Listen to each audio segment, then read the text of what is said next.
Iran, America, Iran is a disgrace. और Israel. We targeted Iran's main enrichment facility. आखिर इन सब की लड़ाई है किस बात? Israel launched multiple strikes on Iran. दुनिया में 57 इस्लामिक कंट्रीज हैं, लेकिन क्या वजह है कि अमेरिका और इजराइल इन सब को छोड़कर एक ही कंट्री ईरान के पीछे पड़ा है? ईरान और अमेरिका की इस जंग को पूरा समझने के लिए हमें पीछे जाना होगा, all the way to world war 2। We shall never surrender.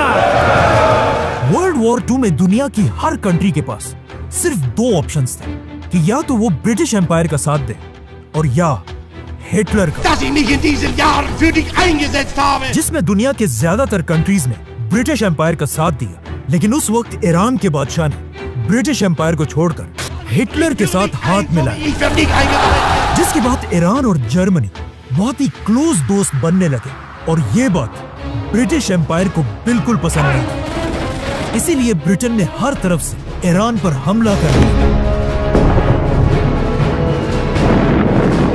और बहुत तेजी से पूरा ईरान फतह करने लगे। ये देखकर ईरान के बादशाह ने कुछ ही दिनों में ब्रिटिश एम्पायर के सामने सरेंडर कर दिया और उनसे अपनी बादशाहत बचाने की भीख मांगने लगा, जिस पर ब्रिटिश एम्पायर ने कहा ठीक है, लेकिन हमारी एक शर्त है, तुम्हें ईरान के तख्त से हटना होगा और अपने 22 साल के जवान बेटे को ईरान का नया बादशाह बनाना होगा, क्योंकि उसका ये बेटा रजा शाह पहलवी ब्रिटिश एम्पायर का एक वफादार पपेट था। ईरान का ये नया बादशाह अंग्रेजों से बहुत ज्यादा इंस्पायर था। वो चाहता था ईरान के लोग भी बिल्कुल वेस्ट की तरह कपड़े पहने, उन्हीं की तरह पार्टियां करें और अपने सारे ट्रेडिशंस को भूल जाए। इसीलिए वो पहले दिन से ये कोशिश कर रहा था कि किसी तरह इस्लाम को ईरान के लोगों से दूर कर दिया जाए, जिसकी वजह से उसने ईरान में हिजाब पहनने पर पाबंदी लगाई, बहुत सारे मदरसों और मस्जिदों को बंद कर दिया और ईरान के बड़े बड़े इस्लामिक स्कॉलर्स को गिरफ्तार करने लगा और इनकी जगह म्यूजिक, पार्टीज और शराब को पूरे ईरान में फैलाने लगा।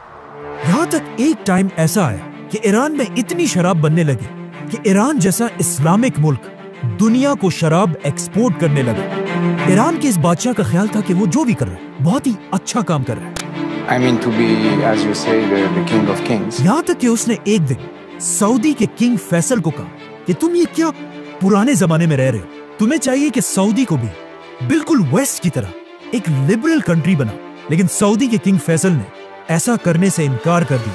लेकिन यहाँ पर फनी बात यह है कि आज वही सऊदी ईरान से कहता है कि तुम भी थोड़ा लिबरल बनो, लेकिन अब ईरान उसकी बात नहीं मानता। आखिर ईरान के बादशाह ने ईरान को इस्लाम से इतना दूर करने की कोशिश की कि ईरान के सारे बड़े इस्लामिक स्कॉलर्स अपने इस बादशाह के खिलाफ होने लगे, जिसके बाद ईरान की मस्जिदों और मदरसों में ये स्कॉलर्स बादशाह के खिलाफ स्पीचेस करने लगे, जिसमें सबसे बड़े स्कॉलर का नाम था आयतुल्लाह खुमैनी।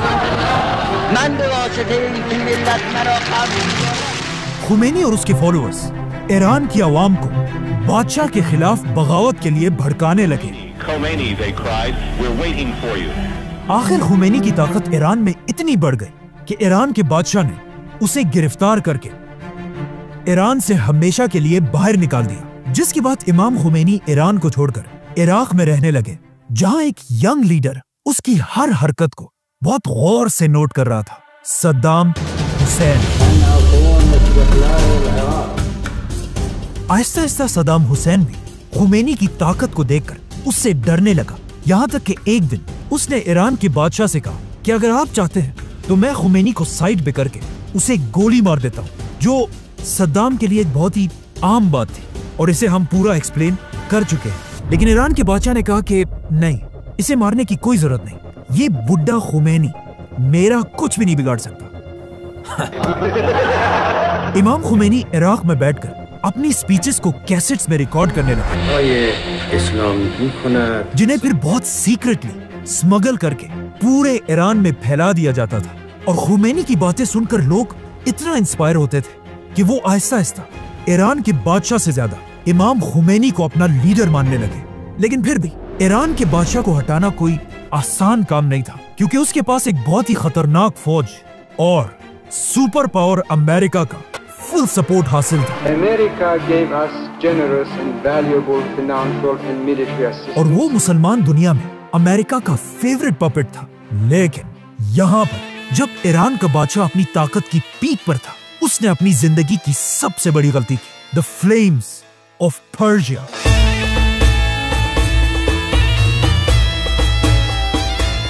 दुनिया की सबसे बड़ी और सबसे महंगी पार्टी